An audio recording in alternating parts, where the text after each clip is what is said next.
The storm arrived like it had been waiting for me. Thunder rolled across the valley, rumbling low and steady, as though the mountains themselves were warning me that peace wouldn't come easy. Rain hammered the tin roof of my newly purchased cabin, and the smell of wet pine and fresh mud drifted through the open windows. The place was quiet, far too quiet compared to the constant drone of sirens and traffic I had grown used to in the city. For a moment, I just stood there in the living room, cardboard boxes stacked to the ceiling around me, breathing it all in. This was supposed to be my reset button. I had spent 20 years as a civil engineer designing roads, drainage systems, and municipal layouts for other people's neighborhoods, other people's lives. Somewhere in the mix, my own life had collapsed, my marriage gone, my job cut in a corporate downsizing, my friends scattered across the country chasing paychecks and promotions. I sold my house, packed what was left of my life into a truck, and bought a stretch of forgotten land with a cabin, a dock, and a lake all my own. At least, I thought it was my own. The headlights came just after dusk, 3 of them at first, then 5. Through the sheets of rain, I saw a line of SUVs and pickup trucks making their way down the single gravel road that connected my property to the county highway. No one ever came down that road. No one had a reason to. I stepped onto the porch, pulling my jacket tighter around me as the rain soaked my jeans in seconds. The convoy stopped in a neat line in front of my cabin. Engines idled. Doors opened in unison, and a dozen people climbed out, all wearing matching navy jackets with a crest that read, Lakeview Homeowners Association. I almost laughed. I had barely been here 24 hours and already the neighborhood patrol had shown up. The man in front was tall, with a perfect part in his silver hair and a posture that screamed authority. Even in the rain, he walked like he was on dry pavement. He carried an umbrella like a sword, not to shield him from the storm but to mark him as the one in charge. "Evening," he said, voice smooth but carrying a sharp edge. "You must be Mr. Bennett." "Daniel," I replied, stepping to the top of the porch steps. "And you are?" He extended a hand he clearly didn't expect me to shake. "Arthur Crane, president of the Lakeview HOA." Behind him, the rest of his entourage fanned out, 3 middle-aged men in polo shirts and khakis, 2 women with clipboards tucked under their jackets, and several younger guys who looked like they'd rather be anywhere else. This wasn't a friendly visit. Arthur gestured toward the rain-dark lake behind my cabin. "We need to have a conversation about that water." I frowned.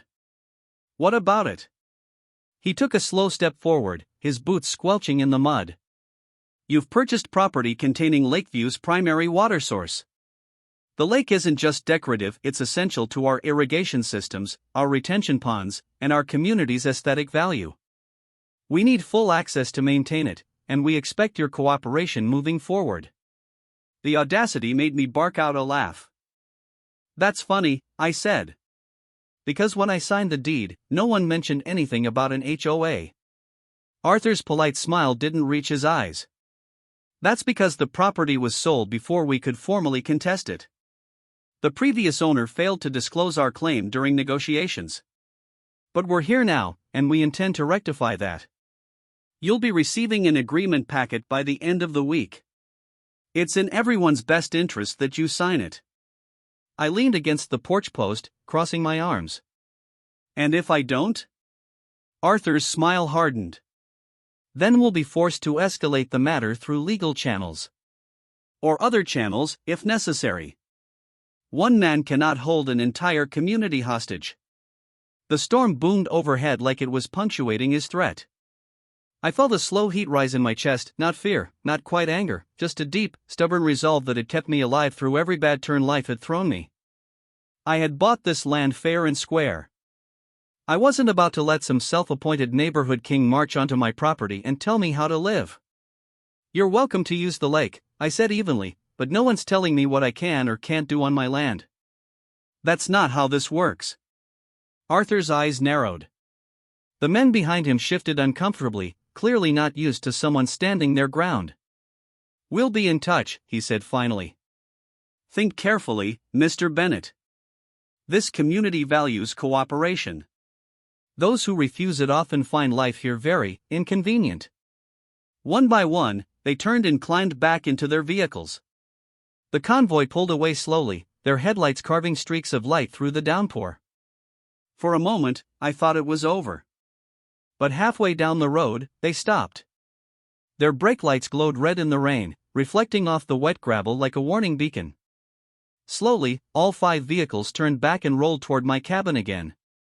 This time Arthur didn't get out. He just rolled down his window as the lead SUV idled in front of me. "I almost forgot," he said casually. "The road you just used to get here? That's HOA maintained property. If you want to keep using it, you'll need to sign an access agreement or we'll gate it off." Something in me snapped, not in anger but in grim amusement. I stepped off the porch into the rain, my boots sinking into the mud. I walked right up to his SUV window and leaned down until we were eye level. "Oh, Arthur," I said with a slow grin. "You really should have done your homework." Because what Arthur Crane didn't know, what no one in Lakeview knew, was that I hadn't just bought the cabin and the lake. I'd spent the last 6 months using my severance pay and every penny of my savings to quietly purchase the private access rights to every road that fed into this corner of the county.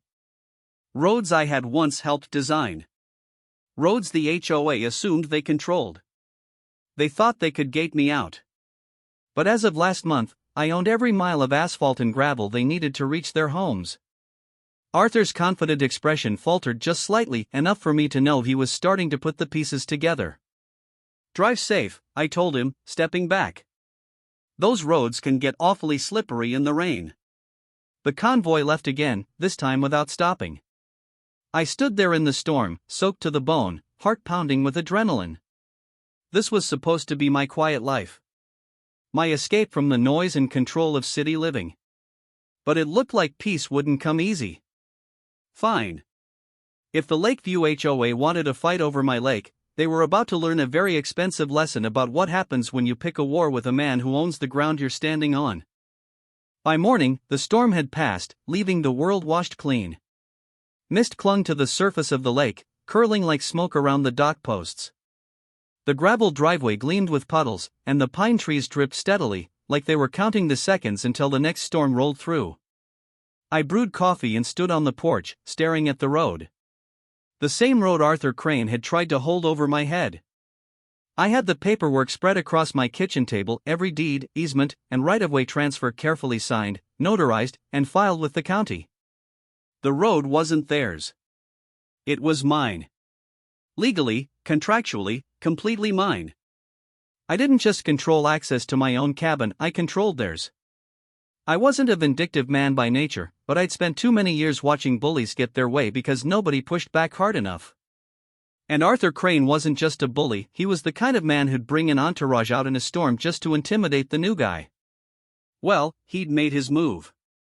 It was my turn. I called a buddy of mine from my old civil engineering days, Mike Sorensen, who now owned a small construction outfit. "Morning, Dan," Mike said when he picked up. "Settling into country life yet?" "Sort of," I said, sipping my coffee. "Listen, I've got a job for you, nothing too big. I need 3 gates installed on 3 separate roads. Steel, heavy duty, with locking mechanisms." "Gates?" he asked, suspicious. "Planning to start your own gated community?" "Something like that," I said with a grim smile. By that afternoon, Mike's crew rolled in with flatbeds carrying steel posts, welding gear, and prefabricated gates. The sound of diesel engines and power tools echoed through the valley as they worked, blocking off every access road leading into Lakeview from the county highway. By sunset, the only vehicles with clearance to pass were mine. It didn't take long for the phone calls to start. The first was from a furious resident named Karen Meyer, apparently Lakeview's social coordinator. "What do you think you're doing?" she snapped. "People are trapped in their homes. You can't just block public roads." "They're not public," I said calmly, leaning back in my chair. "Check your records." There was a pause on the line, then a hiss of frustration. "You can't do this." "The HOA will." "The HOA will what?" I interrupted. "Sue me?" "Go ahead. I have every legal right to restrict access. And before you panic, I'm not keeping anyone from leaving. The gates are passable, they just have locks. If Lakeview wants keys, we can negotiate a fair agreement." You're extorting an entire neighborhood, she shouted. I didn't raise my voice. No. I'm setting terms after being threatened on my own porch. Big difference. She hung up without another word. The next call came from Arthur himself. Bennett, he said, his voice tight with barely controlled anger. This ends now. You've created a dangerous situation. Residents are panicking. You've made your point, take the gates down before someone gets hurt. I don't think you understand, I said. The gates are staying. You wanted control of my lake. I control your roads. If Lakeview wants continued access, we're going to draw up a proper agreement. One that keeps you out of my business. This isn't a negotiation, he snapped. It is now, I said, and hung up. By the next morning, things escalated fast. The HOA held an emergency meeting in the clubhouse I knew because I had parked just down the road and watched cars stack up at the new gates, residents fuming as they waited for Arthur's people to open them manually. A few homeowners stormed out halfway through, shouting about lawsuits and property rights. One of them, a younger guy named Jake Mallory, spotted me leaning against my truck. You're the new guy, he said, marching over. That's me. He hesitated, then lowered his voice. Look, I don't like the HOA any more than you do. Crane's been running this place like a dictatorship for years. But you've got half the neighborhood ready to riot. You sure you want this kind of war? I looked past him at the clubhouse, where Arthur stood framed in the doorway, glaring at me like a general on the wrong side of the battlefield. Yeah, I said finally. I'm sure. Jake grinned. Good. Then maybe I'm on the wrong side. Over the next few days, I noticed more residents quietly slipping me their numbers, asking for updates, asking how they could help. The gates were inconvenient, sure, but they were also a reminder that the HOA wasn't invincible. When Arthur sent over his agreement packet, a thick stack of legalese giving the HOA full rights to my lake and dock for the common good, I didn't sign it. I sent it back with my own terms. Access to the lake would remain free for residents, for fishing, kayaking, whatever they'd been doing before, but no HOA boats, no chemical treatments, no construction of any kind without my approval. And in exchange, Lakeview would pay a small annual fee for continued road access. Arthur refused. So I locked the gates entirely. By that weekend, half the neighborhood was calling me a hero and the other half was calling me a tyrant. Local news crews showed up, sticking cameras in my face and asking why I was holding an entire subdivision hostage. I gave them a simple answer. I'm not holding anyone hostage. I'm protecting what's mine. And if the HOA wants to talk, my door is open. The segment aired on the evening news, and by the next morning, Arthur Crane himself was on my porch again. He didn't bring an entourage this time. Just himself, and a manila folder clutched so tightly his knuckles were white. You've made your point, he said through gritted teeth. Let's talk. I stepped aside, motioning him in. For the first time since I'd moved in, the war was coming to my turf, and this time, I had the upper hand. Arthur Crane stepped into my cabin like a man walking into enemy territory. His umbrella dripped on the welcome mat, his jacket was pressed and spotless despite the mud outside, and his jaw was locked tight. For the first time since I'd met him, he didn't look like a man in control. I closed the door behind him and motioned to the kitchen table, where I'd laid out 2 stacks of papers. One was the HOA's agreement packet, their final offer. The other was mine, leaner, simpler, and very, very clear. Arthur didn't sit right away. He stood there, staring out the window at the lake. You know what you've done to this neighborhood, he said finally, his voice low. I've reminded them they have choices, I replied, pouring myself a cup of coffee. Would you like one? He didn't answer. He just sat down, set the manila folder on the table, and pushed it toward me. This is our counter-proposal, he said. I flipped through it, page by page. It was better than the first one, less aggressive, fewer demands, but it still gave them more authority than I was willing to allow. No deal, I said, sliding it back to him. Arthur's face flushed. Damn it, Bennett, do you think you can just hold an entire community ransom? We have rights. You had rights, I interrupted. And you still do. You have the right to negotiate. You have the right to sue. Hell, you have the right to be angry. But you do not have the right to dictate what happens on my land. I pushed my own proposal toward him. This is fair. Lakeview residents keep access to the lake for recreation. You stop dumping chemicals and building anything without permission. And you pay a nominal fee barely enough to cover road maintenance. He stared at me for a long time, then at the document. You think you're clever, he said. But you're not the first person to challenge us. No, I said quietly. But I might be the first who can outlast you. Something shifted in his expression, not anger this time, but calculation. You think this ends with a signature? He asked. You think the HOA won't keep fighting you in court, in zoning hearings, in county meetings? Maybe they will, I said, leaning forward. But you should know something, Arthur. I've been in those meetings. I've been the guy behind the table with the blueprints and the zoning maps. And I know exactly where to dig if I want to find every shady variance, every misused maintenance fund, every emergency assessment that didn't go where it was supposed to. His face went pale. Yeah, I said, reading his reaction. That's what I thought. You've been running this HOA like a private kingdom for years, and I guarantee there are residents who'd love to know where their dues have really been going. For the first time, Arthur looked small, like a man who'd just seen the walls closing in. Sign it, I said softly. He sat there for what felt like forever, then finally reached for the pen. His signature was sharp, angry, but it was a signature. When he slid the paper back to me, I signed it too and made 2 copies. One for him, one for me. It's done, I said. Arthur stood, buttoned his jacket, and headed for the door. Before stepping outside, he turned back. You think you've won something here, he said bitterly.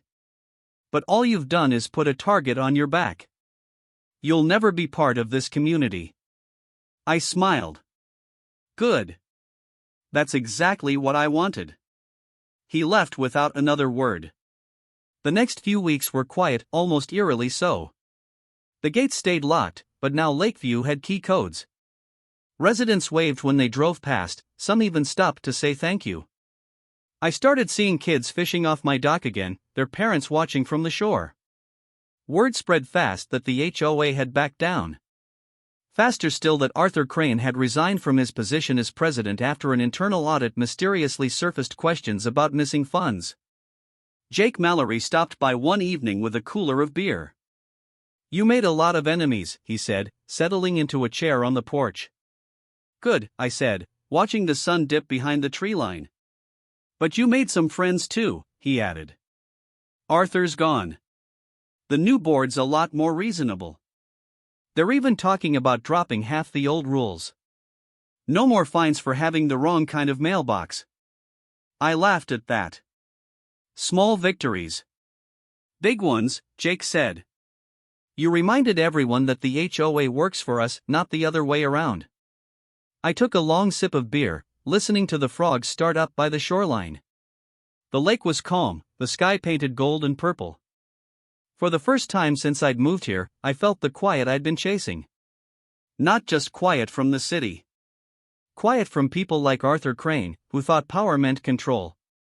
I'd come here to start over. And somehow, by accident or fate, I'd given an entire neighborhood a chance to start over too. When I finally stood and headed inside, I looked back once more at the lake, at the road beyond, at the gates standing tall in the dusk. They weren't just barriers.